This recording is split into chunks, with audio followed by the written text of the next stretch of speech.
Hoy nos metemos de lleno en una cuestión que, bueno, seguro que resuena en cualquiera que haya formado parte de una comunidad, ¿no? Desde luego. ¿Qué haces cuando hay un choque de convicciones personales? Hablamos de esos desacuerdos sobre temas que para unos son importantísimos y para otros, pues, triviales. Sí. Para explorarlo, tenemos sobre la mesa varios comentarios a un texto de hace 2000 años, el capítulo 14 de la Carta a los Romanos. Un texto clave para esto. La misión es ver si podemos extraer de ahí una especie de manual de instrucciones para no acabar, pues, tirándonos los trastos a la cabeza, buscando siempre la unidad. Es un tema universal, sí. Y lo fascinante es que este texto antiguo traza un mapa muy claro.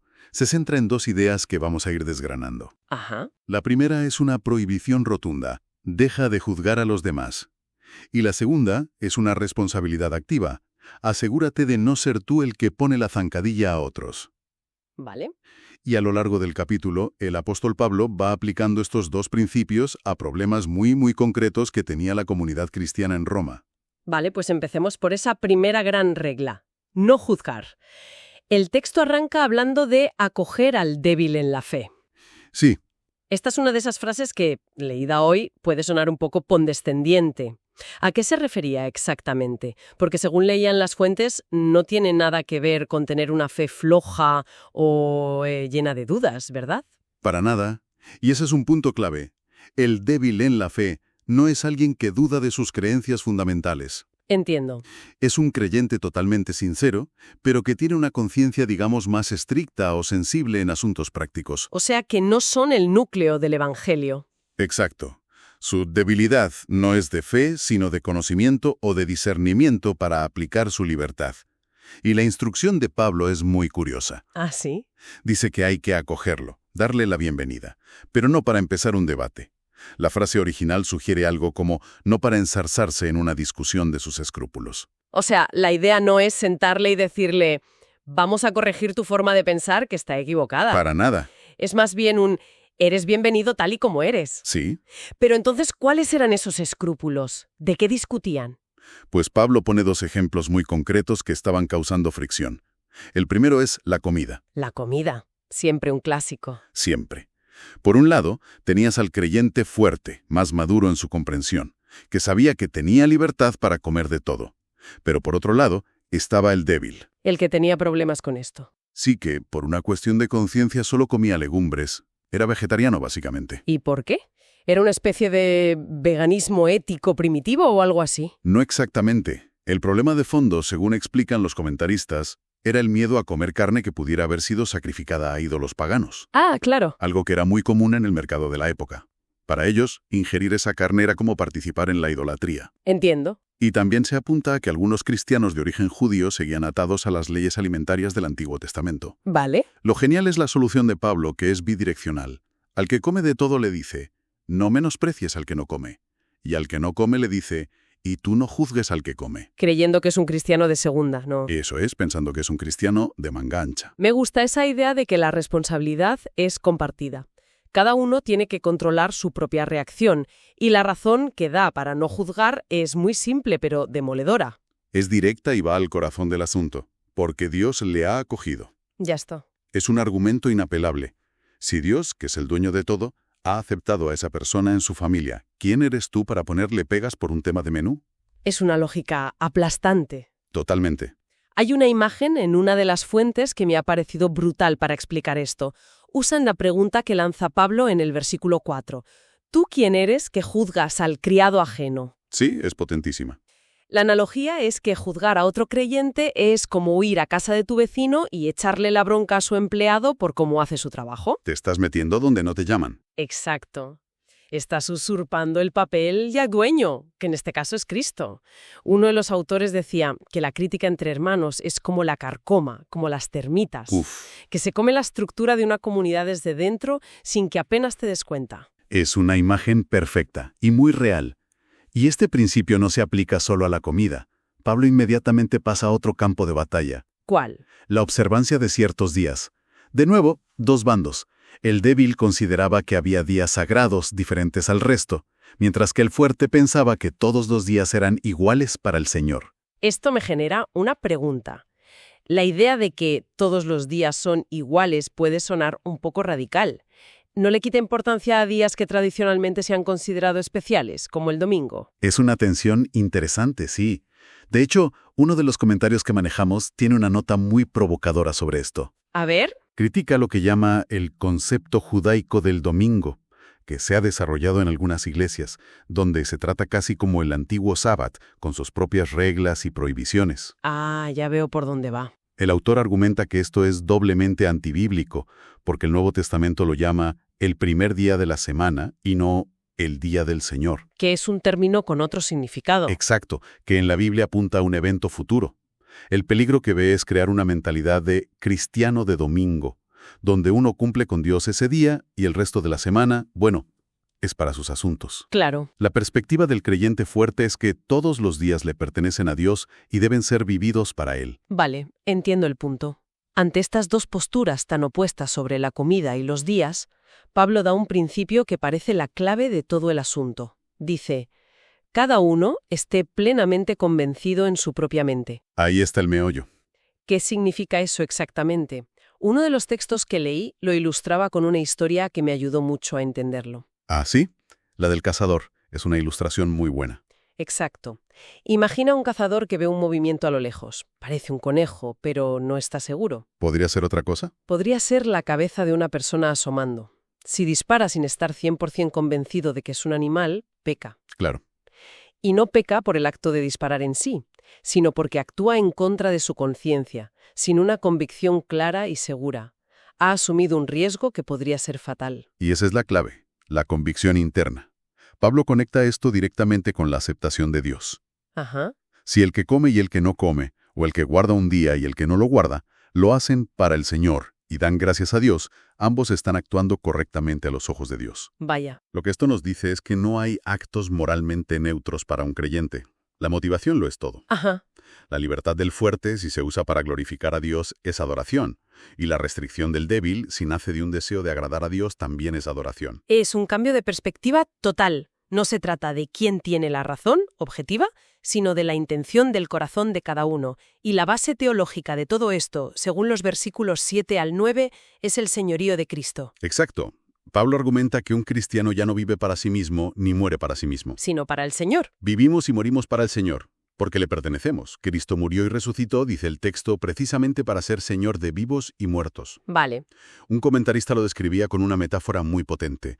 Decía que Cristo ya era nuestro dueño por derecho de creación, pero el pecado nos robó. ¿Y su muerte? Su muerte y resurrección fueron como una guerra de reconquista para reclamar lo que era suyo, esta vez por derecho de redención. Somos doblemente suyos. Con esa base tan sólida, la conclusión de la primera parte es inevitable.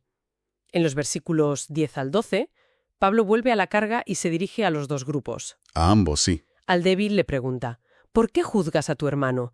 Y al fuerte, ¿y tú? ¿Por qué lo menosprecias? Y la razón para parar en seco es que todos vamos a tener que rendir cuentas. Sí, menciona que todos compareceremos ante el tribunal de Cristo. Y aquí hay que hacer una aclaración importante que las fuentes destacan. A ver. La palabra griega para tribunal es bema. No se refiere al juicio final donde se decide la salvación o la condenación. No. Los creyentes no pasan por ese juicio. El bema era en el mundo antiguo una plataforma elevada donde se entregaban premios a los atletas ganadores de los juegos. O sea que es más como una ceremonia de premios. ¿O una evaluación del trabajo realizado? Sí. Espera un momento. O sea que cuando habla del tribunal de Cristo no es un juicio en plan culpable o inocente, sino más bien una revisión de cómo hemos vivido, como una evaluación de desempeño. Exactamente. Eso lo cambia todo. Cambia por completo la imagen. La pregunta no es ¿entras o no entras?, sino ¿cómo has edificado sobre el fundamento que es Cristo? Vaya. Se evalúan las obras, la fidelidad, el servicio, y precisamente porque Cristo es el único juez y evaluador en esa plataforma, no nos corresponde a nosotros hacer esa evaluación de nuestros hermanos ahora. Claro. La conclusión es radicalmente personal. Cada uno de nosotros dará a Dios cuenta de sí mismo. Mis asuntos son entre Dios y yo, los de mi hermano, entre Dios y él. Vale, entiendo. Así que la primera gran lección es un mandato negativo. No juzgues. Pero eso deja un vacío. Si no debo juzgar, ¿Qué hago entonces? Supongo que el texto da el siguiente paso. Efectivamente, Pablo anticipa esa pregunta. La segunda parte, que empieza en el versículo 13, pasa de la prohibición a la acción positiva. Ajá. Si ya hemos decidido no juzgarnos, el siguiente paso es proponer no poner tropiezo u ocasión de caer al hermano. Tropiezo u ocasión de caer. Me llamó la atención que una de las fuentes explicaba que en el griego original son dos ideas distintas. Sí, es un matiz interesante. No hace falta saberse las palabras en griego, pero la idea es que cubre dos escenarios. ¿Vale? Un tropiezo es como una piedra que dejas en el camino sin querer y alguien se da un coscorrón. Es un obstáculo no intencionado, fruto del descuido. ¿Y la otra? Pero una ocasión de caer es más como una trampa que pones a propósito, una zancadilla deliberada. Pablo nos dice que evitemos ambas cosas. El daño por descuido y el malicioso. Justo. Entiendo. Y para explicarlo, vuelve al ejemplo de la comida. En el versículo 14, Pablo deja muy clara su propia postura. Y lo hace con una convicción absoluta. Dice, yo sé, y confío en el Señor Jesús. O sea, no es su opinión personal, es una certeza que viene de su relación con Cristo. Vale. Su conclusión es que nada es inmundo en sí mismo. Pero, y aquí viene el giro que lo cambia todo. Siempre hay un pero. Añade que si alguien, por su conciencia, cree que algo es inmundo, para esa persona sí lo es. Actuar en contra de lo que tu conciencia te dicta que está mal es pecar. Esto me plantea un dilema. Entonces, yo tengo una libertad que es correcta, que está basada en la verdad. Pero me estás diciendo que no debo usarla si a la persona que tengo al lado, que está en un error, le molesta. En la práctica, eso es increíblemente difícil, ¿no? Parece que el débil acaba imponiendo su criterio a todos. Es el punto de máxima tensión, y el texto lo aborda de frente en el versículo 15. ¿Y qué dice? Dice que si por tu comida un hermano se siente contristado, ya no estás actuando con amor. Y la consecuencia es que puedes destruir a esa persona. ¿Destruir? Uno de los comentarios explica que el hermano débil puede sufrir de dos maneras. Primero, simplemente se entristece al ver a alguien a quien respeta haciendo algo que él considera pecado. Le genera un conflicto. ¿Y la segunda? El segundo escenario es peor. Puede sentirse presionado a hacer lo mismo para no parecer un bicho raro o un legalista. Y al hacerlo, viola su propia conciencia. Y como hemos visto, actuar contra la conciencia es pecado. Para él sí. Has usado la palabra destruir. Suena muy fuerte. Las fuentes aclaran que no se refiere a que pierda la salvación, ¿verdad? Exacto. La palabra griega es apolue, y sería un error interpretarla como condenación eterna. La seguridad de la salvación es una constante en la teología de Pablo. Entonces, ¿qué tipo de ruina es? La destrucción o ruina de la que habla aquí es espiritual. Es la ruina de su paz, de su comunión con Dios, de la salud de su vida cristiana al llevarle a pecar. Vale. Y para que entendamos la gravedad, Pablo hace una comparación que es casi un golpe en el estómago. No destruyas por causa de la comida a aquel por quien Cristo murió. Pon en una balanza un plato de comida, mi derecho a comérmelo, y en el otro lado, la sangre de Cristo derramada por esa persona. Visto así, no hay debate posible. No lo hay. Relativiza por completo nuestras luchas por nuestros derechos y libertades personales. Y a partir de ahí, el enfoque cambia. ¿Cómo? Los versículos 16 al 19 elevan la mirada. El reino de Dios, dice, no va de menús o calendarios. Entonces, ¿de qué va? Y da la respuesta. Justicia, paz y gozo en el Espíritu Santo. Y la conclusión es lógica. Claro, sigamos lo que contribuye a la paz y a la mutua edificación. La prioridad ya no es defender mi libertad, sino construir al otro. Con este principio en mente, los versículos finales, el 22 y 23, son como el resumen final de todo. El 22 dice, «Tienes tu fe, tenla para contigo delante de Dios». ¿Cómo interpretamos eso? Una de las versiones lo traduce de una forma muy útil. La convicción que tú tienes, guárdatela para ti mismo en la presencia de Dios. O sea, para ti y para Dios. Exacto. Si tu conciencia te da libertad para hacer algo, fantástico. Disfrútalo en tu relación con Dios. Pero no es algo que tengas que exhibir o usar como arma para demostrar que eres más avanzado espiritualmente. Entiendo. Y añade, bienaventurado el que no se condena a sí mismo en lo que aprueba.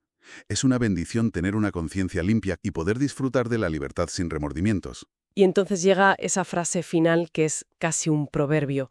Todo lo que no procede de fe es pecado. Aquí, De nuevo, fe no se refiere a la fe que salva, sino esa convicción de la que hablábamos con el ejemplo del cazador. La convicción interna. Sí, la palabra griega pistis y su equivalente hebrea emuná tienen la raíz de seguridad, firmeza, confianza.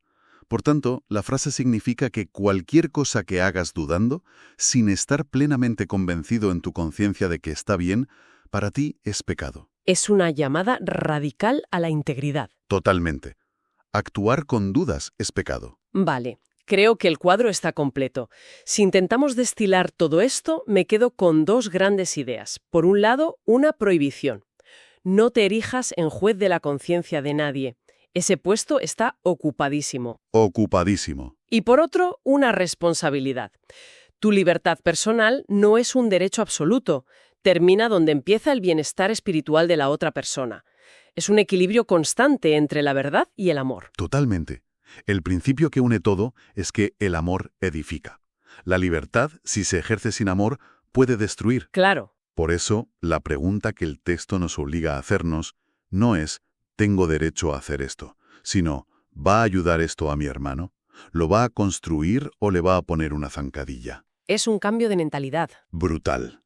Que pasa de la autoafirmación individual al cuidado de la comunidad. Para cerrar, me quedé pensando en una advertencia que leí en una de las fuentes. Alertaba del peligro de usar cosas que en sí mismas son buenas, como la ley, la disciplina o la templanza, pero que en la práctica las usamos para quitar a Cristo del centro. Un peligro muy sutil. Y me dejó con una pregunta rondando en la cabeza, que quiero dejar para la reflexión. En nuestra vida, en nuestras comunidades, ¿qué cosas, incluso cosas que consideramos buenas y correctas, podríamos estar colocando sutilmente por encima del amor y la edificación de los demás, convirtiendo nuestra supuesta fortaleza en un obstáculo en vez de una ayuda para los que nos rodean?